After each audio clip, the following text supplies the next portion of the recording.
20C here. Don't really want to compete with anybody, so you all need to not be chatting as you come in. So, 20C, we have tangent x, secant x.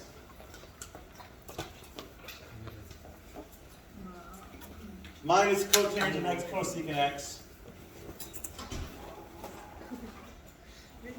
is equal to sine x minus cosine x. What do you think? Left-hand side. Okay, good start. So then I'm going to have sine x over cosine x times 1 over cosine x minus cosine x over sine x times 1 over sine x. Definitely starting with the left side makes sense. So what can I do with that? I can write this as sine x over cosine squared minus cosine x over sine squared x. Now,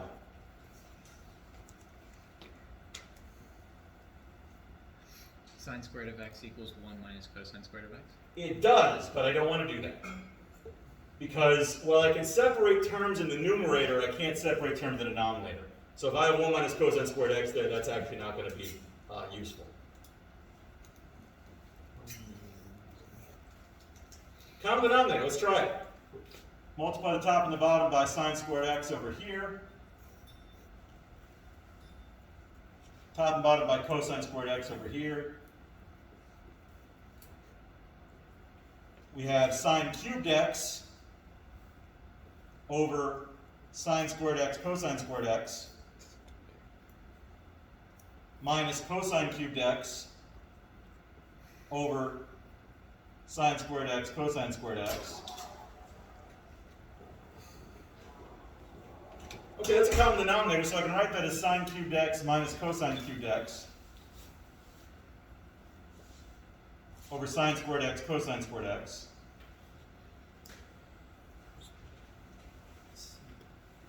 That's the difference of cubes on top. I could factor out sine x minus cosine x, which is what it's supposed to be equal to. Does that make this equal to sine x minus cosine x? Well, if they both happen to be 0, yeah. But that's not generally true. Yeah, this is an equation that has solutions, but only a few specific solutions. This is not an identity. So are we done then? Yeah. No. Are we done? No. Yeah. No. You need a counterexample. It's not enough for you to say, I don't think that's true. I need you to demonstrate. Can you plug in an angle? Right. What would be a good angle? Pi over 3? Pi over 3 would probably work. Pi over 6. Pi over 6 would probably work. 8 pi over 12. You happen to know what all the sines and cosines of that are? Then sure. Yeah, I mean, those are both good options. What about pi over 4? It's risky. Yeah, this is actually true for pi over 4. So if you happen to choose that angle, you might be in trouble. But it's not true for pi over 6 or pi over 3, so plugging those in should be fine. If I plug it in on the left side, and I can use whatever version I like, this will probably be easier. If I plug in pi over 6, for example, sine of pi over 6 is 1/2. That's 1/2 cubed minus, actually I'm going to go back up to here. I don't want to do the cubes. So if I do this version,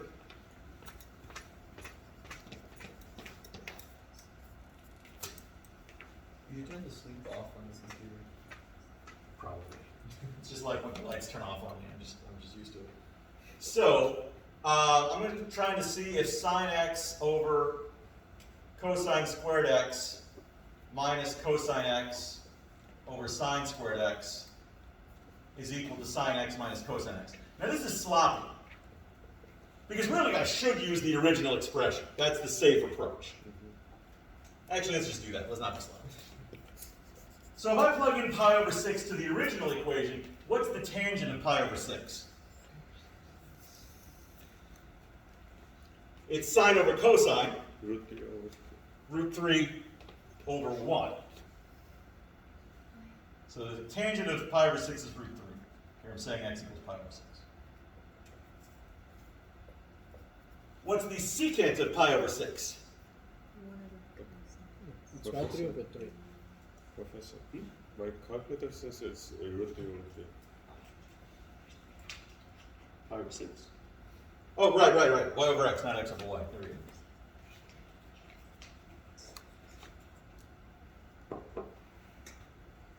Okay, what about the secant of pi over 6? It's the reciprocal of the cosine of pi over 6. The cosine of pi over 6 is root 3 over 2, so the secant is 2 over root 3. The cotangent is the reciprocal of tangent, which is 3 over root 3. And the cosecant is the reciprocal of sine, which is 2. Over here, I'm going to have 1/2 minus root 3 over 2.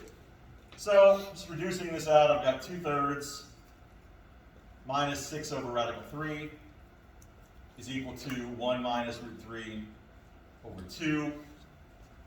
I mean, it kind of vaguely looks like it could be, but it's not. You can just approximate both sides and find they're not the same thing.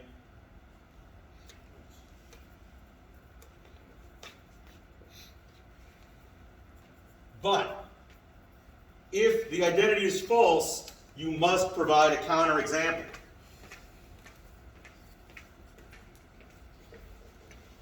In other words, follow directions. It's amazing how easy it is to make a mistake when you don't follow the directions carefully.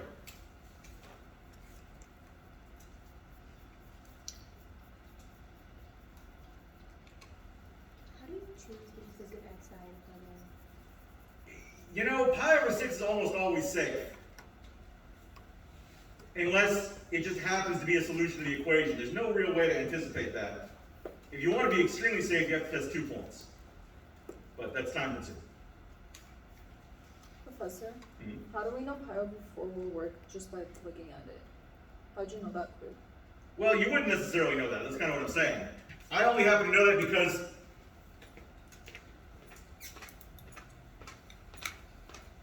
I was trying to figure out how this might become this, and I recognize this is the difference of cubes. Which means it has a factor of sine x minus cosine x, just like the right-hand side does. Which means that if sine x and cosine x happen to be the same number, this will be true. Oh, That happens at pi over 4. I see.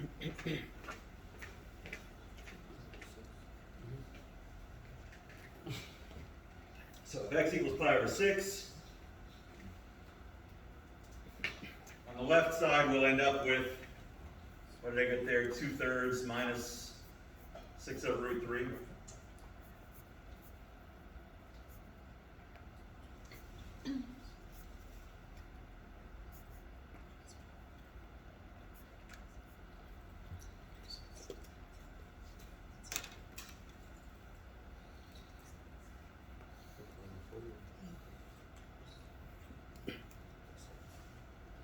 Equals, on the right side I had 1 minus root 3 over 2.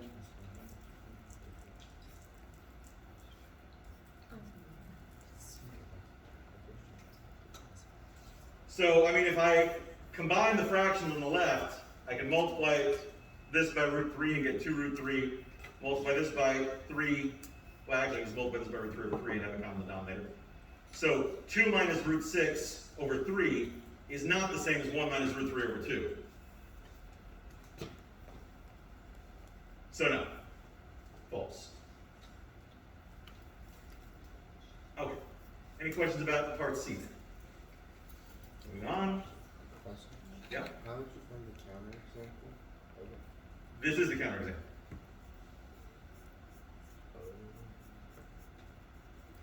So counterexample, you just plug it in. Yeah, if you can plug in a number and it's a false statement, that means it's not an identity. Even if it's true for some of them, to be an identity, it would have to be true for every single value. All right. 19 here. This one's much easier than it looks.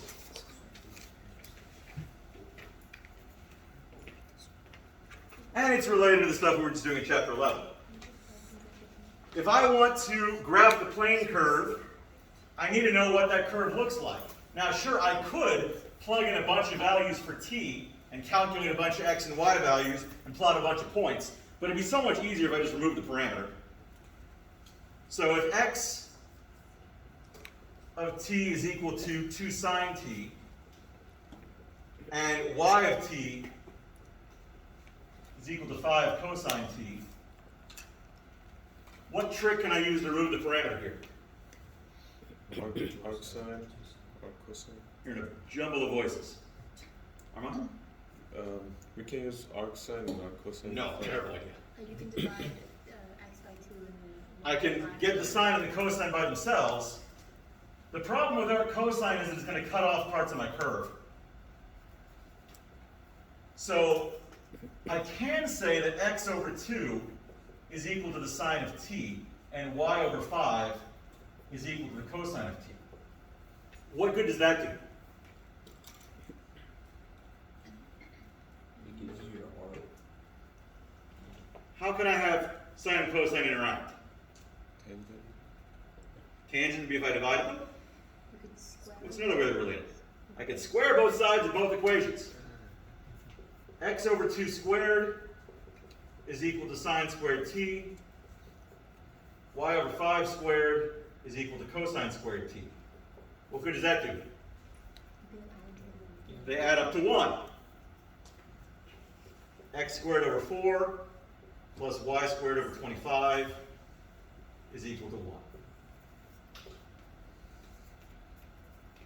What's that? So, Ellipse. oh, It is an ellipse. It's not even shifted. So, what are the features of this ellipse? It's very Center to 0. Major. It's got center at 0, 0.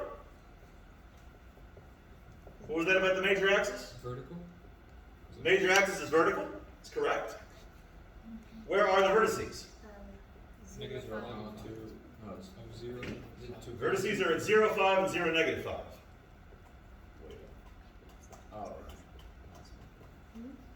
There are points at 2, 0 and negative 2, 0. Those are not vertices. Technically, they are covertices, which I don't typically ask for. So only the vertices aligned along the major axis are vertices. The other 2 points might be useful for graphing, but they're not technically vertices. So what about the foci? Square root 21. Minus square root 21. Right, C would be the square root of 21. The foci will be where? 0, comma, plus or minus 1. 0 plus or minus Square root. square root of 21. And you could have written 0 kind of plus or minus 5 here. If that's actually where the vertices are, I'm okay with that.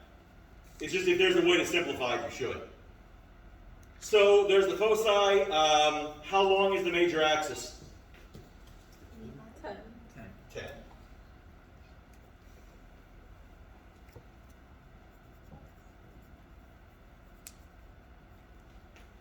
What's the eccentricity? Root 21 over 4. 21 over 5.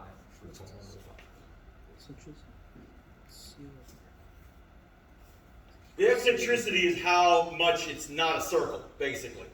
If the eccentricity were 0, it would be a circle. The closer the eccentricity is to 1, the more it's stretched in the direction of the major axis. Just to be clear, so eccentricity is c over a if, and this is given that a is the major axis. Right, basically, it's yeah. C over the greater of A and B. Whichever one's bigger goes to the number. So you can just add the two equations together, because I'm kind of stuck on how you just went from like two separate. So x squared over 2, sorry, over 4, plus y squared over 25 would be equal to sine squared t plus cosine squared t. Okay, so with the parametric equations, you could just you can manipulate them by adding them together. You could just do whatever. Since these are the same thing, if you can do whatever you want as long as it's like fruitful, as long as it actually does something useful. Otherwise, it's good. You just kind of. I mean, sure, I could add 5 to both sides of this equation, but it wouldn't take me anywhere meaningful. But in this case, adding these two expressions together was equivalent to adding these two expressions together, which is equal to 1. Okay, and you know you have to add the two equations together because we're trying to graph both of them, right? Well, it's something you want to be aware of when you have parametric equations involving sine and cosine Okay. specific. Okay, thank you. Yeah. Your question? So would it be best understanding that you could only combine like sine and cosine here because they have a common t, or no? Oh yes, if they had different arguments, you would be in trouble. Yeah. Yeah, if there was some way you could unify the arguments, that would still work, but that's going to get very hairy. I'm not gonna give you different arguments there. Now, if they were both, say, 8t, this would still work. Doesn't matter what the arguments are, as long as they're the same. So keeping the x and the y on one side is the Right. So I mean, this could be the sine of 3t squared minus 5t plus 7. As long as this was still 3t squared plus 5t minus 7, it would still work. Doesn't matter what the argument is, the sine squared plus the cosine squared are always equal to 1, as long as it's the same argument. So if I graph this, it's going to look something like this, with the vertices here at 0, 5, and 0, negative 5. Of course, I've got foci here and here. And that's basically good enough for the graph, because I got all the features here. They're all in the right place. They don't need to be labeled any more clearly than that, as long as this is all, shown. Except for one other thing. If I started from this equation, I'd be done now. But I didn't actually start from this equation. Which way the graph goes? Yes, we need direction of flow. Does the graph flow clockwise or counterclockwise? This one's clockwise. The safe way to know is to choose a couple of numbers for t. Choose t equals 0, for example, and t equals pi over 2, and note the direction of flow between them. If t equals 0, the sine of 0 is 0, so x is 0. The cosine of 0 is 1, so y would be 5. If t is pi over 2, the sine of pi over 2 is 1, so x would be 2, and the cosine of pi over 2 is 0, so y would be 0. So this is the direction of flow. From 0, 5 to 2, 0. We're going clockwise. You can also kind of tell because the sine and cosine were reversed in terms of x and y, but that's a little risky. The safe approach is to plug in numbers. But typically, if x is a sine function and y is a cosine function, you're going to have a clockwise direction of motion.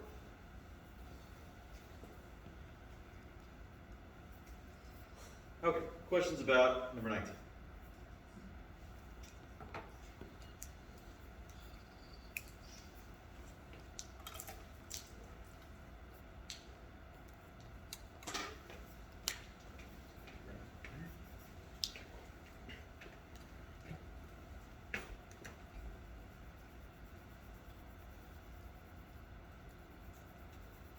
Let's look at number 18 while I'm doing this.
it clockwise again? Plugging in the points for t equals 0 and t equals pi over 2 will give you the orientation of flow Oh, like back into the equation that we found? into the original equation. Into the original equation. Right, because if you don't have t, you can't tell. So you have to go back to the original parametric form.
All right, so number 19, or 18 rather.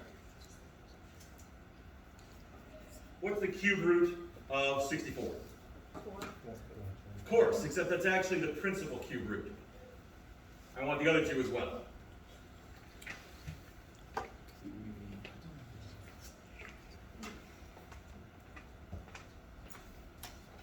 So in this particular case, this can be done very quickly if you're familiar with complex roots.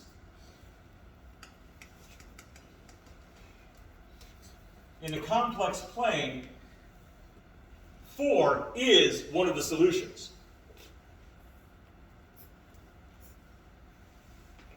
The other two are rotated equally around the circle. So if one of them is going in this direction, I'm going to have one going in this direction and one going in this direction. What are those angles going to be? This is going to be 2 pi over 3. This is going to be 4 pi over 3.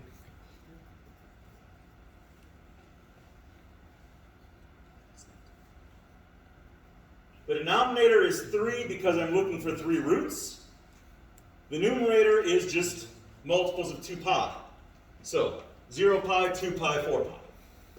If I were looking for 5 roots, it would go 0, 2 pi over 5, 4 pi over 5, 6 pi over 5, 8 pi over 5. But these happen to be in the unit circle, which means I can actually get this exactly in a nice way. Because if z equals 64 plus 0i, it follows that it's equal to 64 CIS of 0. Which means that z to the 1/3 power is going to be the cube root of 64, the principal cube root of 64, times CIS of 0 plus 2k pi over 3. Then watch theory. Well, the cube root of 64, the principal cube root is 4. That's easy. So this is going to be, for the first one, where k is 0, I'm going to say k is going to be 0, 1, and 2. I don't need more than that because I only need 3 of them. When k is 0, I just get a 4. When k is 1, I get 2 pi over 3. So in other words, 4 CIS 2 pi over 3. And 4 CIS 4 pi over 3. But since those are on the unit circle, I can actually determine the cosine and sine precisely. This is 4 cosine of 2 pi over 3 plus 4 sine 2 pi over 3 I. And likewise, this is 4 cosine 4 pi over 3 plus 4 sine 4 pi over 3 I. So what is the cosine of 2 pi over 3? Negative 1/2. So, my solution set, I'm going to have 4 times negative 1/2 plus, what's the sine of 2 pi over 3? We're at 3 over 2. We're 3 over 2, 4 times that. And then for 4 pi over 3, what's the cosine of 4 pi over 3? Negative 1/2. And it makes sense. If I'm going at a radius of 4, these should have the same x value, but they don't have the same y value. This one's negative.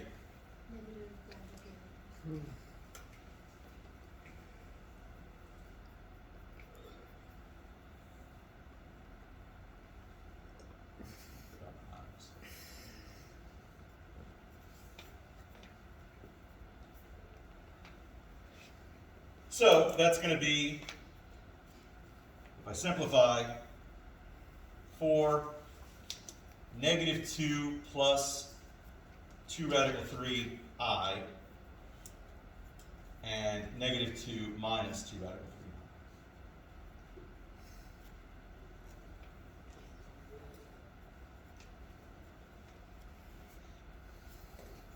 3. If you don't believe me, you can cube either of these and you will get 64. Questions? How do you figure out again how far apart the increments are? They're all equally spaced. Okay. So since I needed 3 of them here, I was dividing a full unit circle by 3. So 2 pi over 3, 2 pi over 3, 2 pi over 3. Oh, and then those 2 pi's add up to like 4 or 6, but this is like Exactly. 6 pi over 3 I didn't need because I already had the one in that position. How do we get the 2 pi over 3 and 4 over 3? I was just counting my way around the unit circle. I needed 3 equally spaced positions. So if one's at 0, I need to go a third turn here, a third turn, third turn. So if you're find the 5th root, you'd be doing it divided by 5? Exactly. So yeah, it's just 0, 2 pi, 4 pi, 6 pi, but they're all over 3 because I'm doing 3 equally spaced roots. And when k equals 0, just the third root of that number. Right, because the cosine of 0 is 1, the sine of 0 is 0, so that is just being the cube of 64 times 1. That's what we got. I don't remember if it was necessarily with this material, but I remember that we would have to add like 2k pi. Is it for, are we have to? But in our final answer, it's not something. No, because I don't need to go around more times than one complete rotation. Okay. If I go around again, I'm just going to end up with the exact same results over and over again. There are only 3 distinct cube roots. Okay. Thank you. The amount of answers goes up with the amount of answers. Yeah, exactly. So if you were looking for the 8th roots, there would be 8 of them.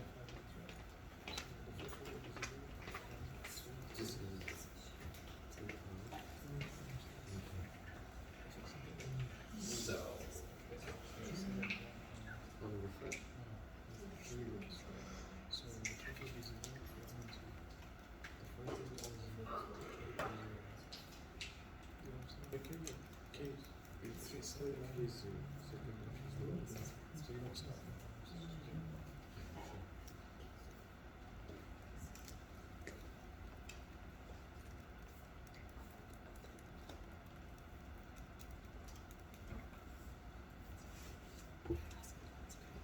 questions about number 18? All right, 17, the Moiv's theorem again. But the nice thing about going up is that there's only one result. I don't need to do z to the 7th power 7 times.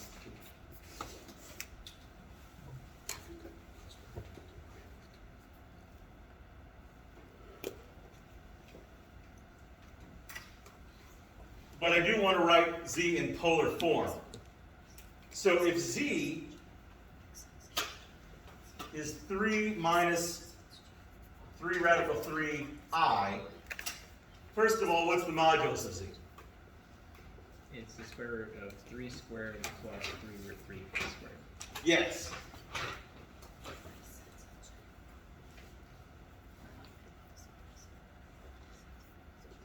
What's that? 27. Or, 3 root, yeah, 81. Which is 9.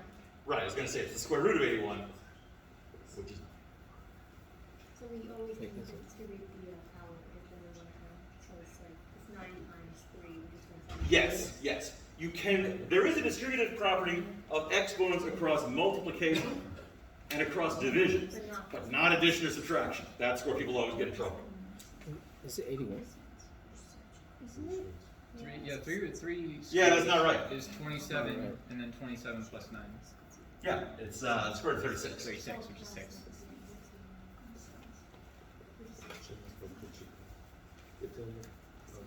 So the modulus is 6, but I also need an angle. How do I find the angle of this? Close. But that won't tell me the angle. What that'll tell me is the tangent of the angle. If you divide C by the modulus of C, you can find the cosine and sine numbers. If they happen to be exact ones, then that certainly would work, as they are in this case. So yeah, it would be negative 3 radical 3 over 3, which is negative radical 3. Now, if you recognize that those are multiples of unit circle values, you can divide out the modulus and see where they are. You get 1/2 for the x, you get negative root 3 over 2 for the y, which is going to put us at 11 pi over, 5 pi over 3. Alternatively, you can take the inverse tangent of negative root 3.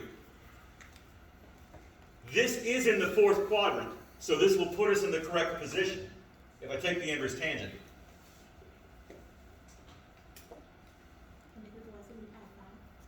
Right. Now, the problem is if you plug it into your calculator, it's going to give you an approximation of negative pi over 3, which is not what we're looking for.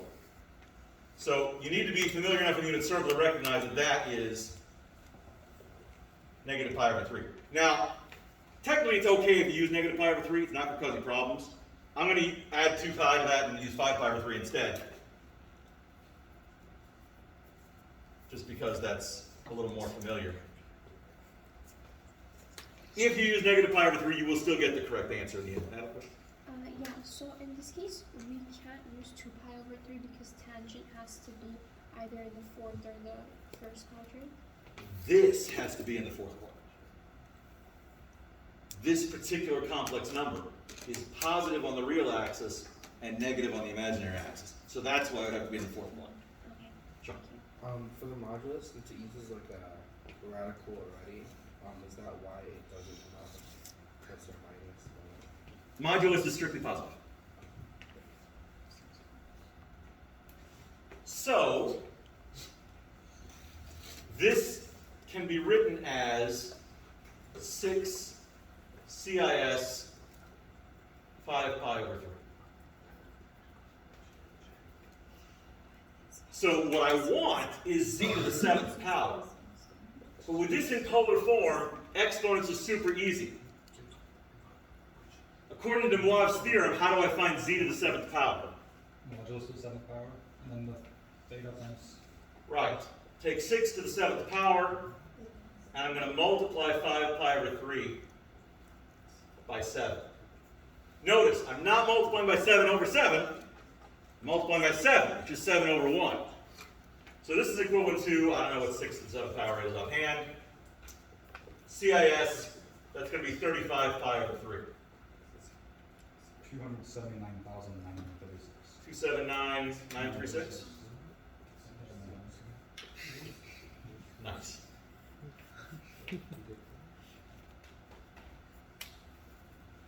So,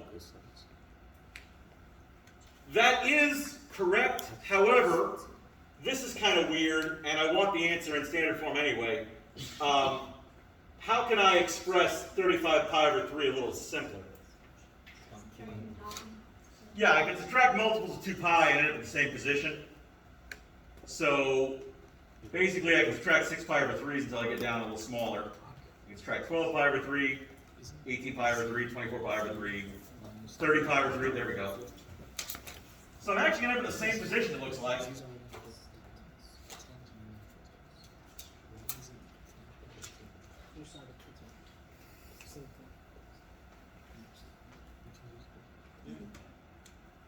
Which can happen. But that's 279,936 times the cosine of 5 pi over 3, which we kind of know from earlier. The cosine of 5 pi over 3 is 1/2 plus 279,936 times the sine of 5 pi over 3, which is negative root 3 over 2. Odds. So, what is half of 279,936? Okay, I got that in your head? Oh, yeah. You can tell us what it is? It's 113,968. 139,968. Plus, and over here the 2's will cancel again, so we'll have 139,968. Well, minus right. 3, and that's going to be our 7th power. Now, you could have used the binomial theorem. If you didn't feel comfortable with De Moivre's theorem, the binomial theorem would still work. It'll take a little longer, but it's not horrible. And based on the last test, it seems like y'all are pretty eager to use the binomial theorem, so maybe you prefer that. You'll definitely get the same answer either way. Provided, of course, you don't make any mistakes.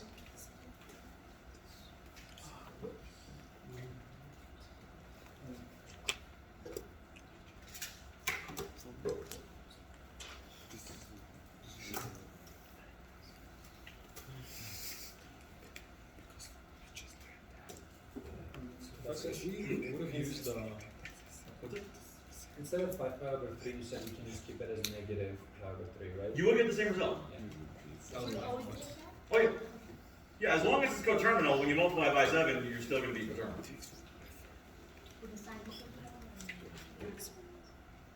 Now, if you plug in negative 7 pi over 3 instead, you take off the 6 pi over 3, and it'll be negative pi over 3 again, which is still in the same position, so it's fine. All right. Questions about 17, we'll move on to 16. Okay. This is just graphing 3 minus 5 cosine theta. What type of graph is 3 minus 5 cosine theta? No. It's kind of similar to that, so it was a good guess. It is a lemma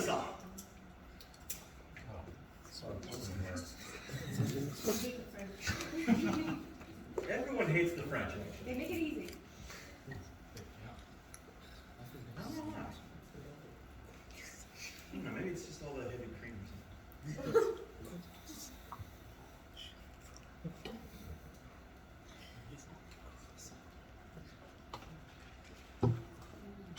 So which one's the one I get a name of? The lemniscate is the one that I'm not going to ask you about. That's the infinity one. It looks a little like an infinity. Kind of, but the way it goes around the track is very strange. So, lemniscate. The width of the inner loop is the difference between the coefficients,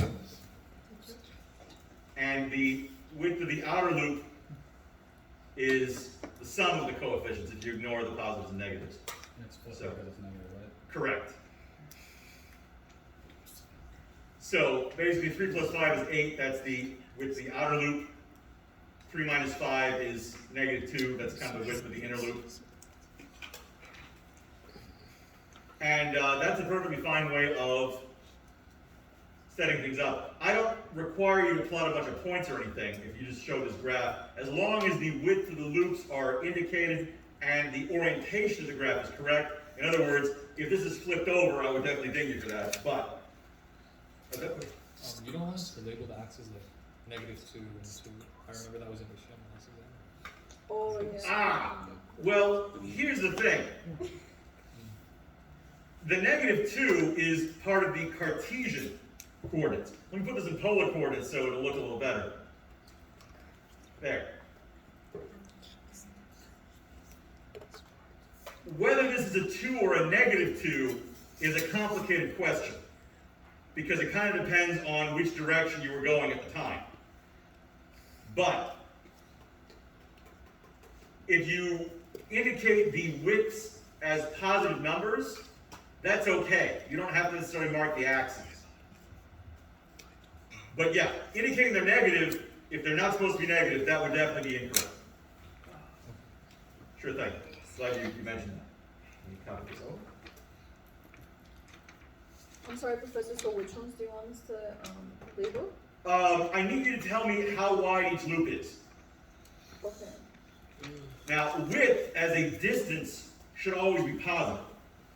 It's true that as you're graphing, sometimes r is positive and sometimes negative. You don't need to worry about that if you just say this is 2 units wide. That's fine.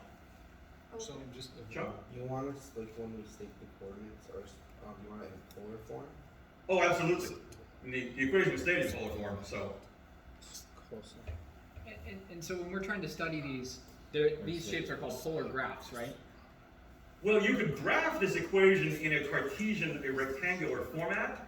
It would be very awkward, but it could be done. I just mean like when we're looking it up in the book, we would search for. Oh, yes, yes. This was in chapter 8, I believe. Thank you. 8.3, I think.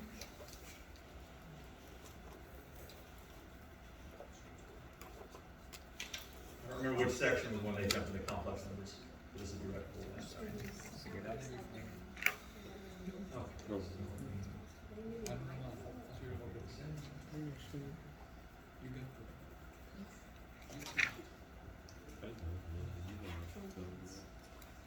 it.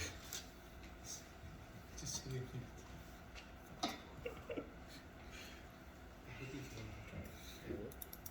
All right, what shape is number 15 going to be? It is a rose. How many petals? 4 petals.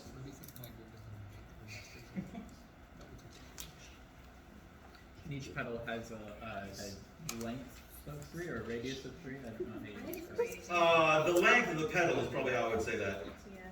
So radius is the same thing all around. Well, radius implies that it's from a center. Yeah. And so, of course, technically only a circle has a radius. So, I mean, it's true that r equals 2 at the edge here, and so in that sense you can think of it as a radius of like this polar curve, but in terms of the petal itself, I wouldn't use the word radius. But when the radius was moved by like from that point, every single measurement to the line is the exact same. That's not true. Yeah, that's the thing, they're not circular in shape, so. So radius is only like that in a circle. Right, and it's true that the polar coordinates as a whole are circular. Got it. And in that sense, it's true that the edges of the leaves all have a radius of 2. 3. But, 3, right. But saying that the radius of a single leaf is 3 is kind of misleading, because it kind of implies that you need a circle. Okay, so, again, if you graph this, you need to make sure that the petals are oriented correctly. Like these, for example, go sort of diagonally within the quadrants. They're not along the spines. So make sure those are oriented properly. Other than that, all you gotta do is make sure that the length of the petal is indicated. So these are indeed petals of length 3. So how do you figure out where?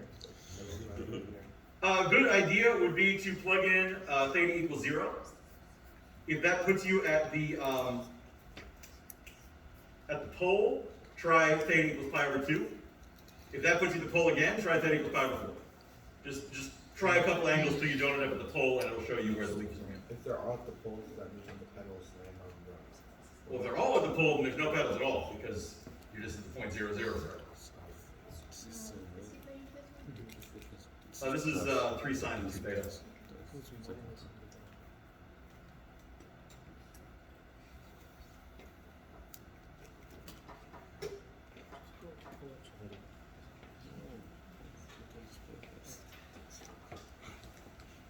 So we want to input something on the unit table, we want to put another one. Using Cartesian coordinates would be confusing on these. So these would be directed to be a polar, like r, theta, and Definitely. could be double. Is this because if you put minus All right. so it doesn't matter which one is bigger. Oh,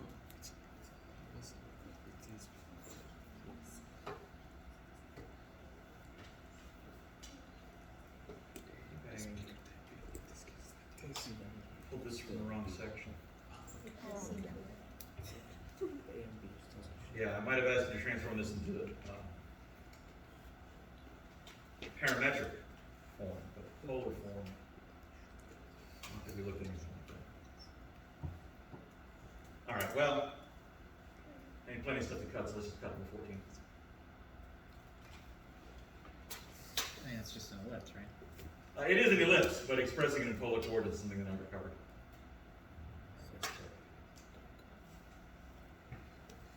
It isn't.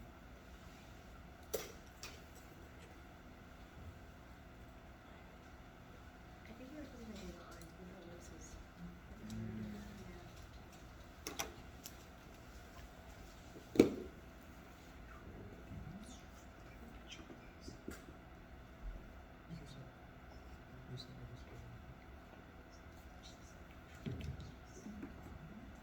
Control 5.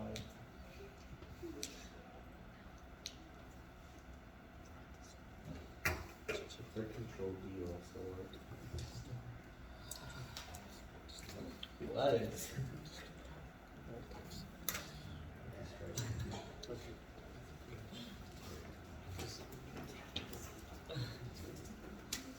All right, it's time for another break. Let's take a quick 10-minute break. I'll figure this out, and we'll come back. There's a site where you can copy the text, paste it in. If you do like strike through text converter, you can just put it in there and it will strike through it for you. You can copy that and put it in the document. Professor, I think you can also highlight it. There. I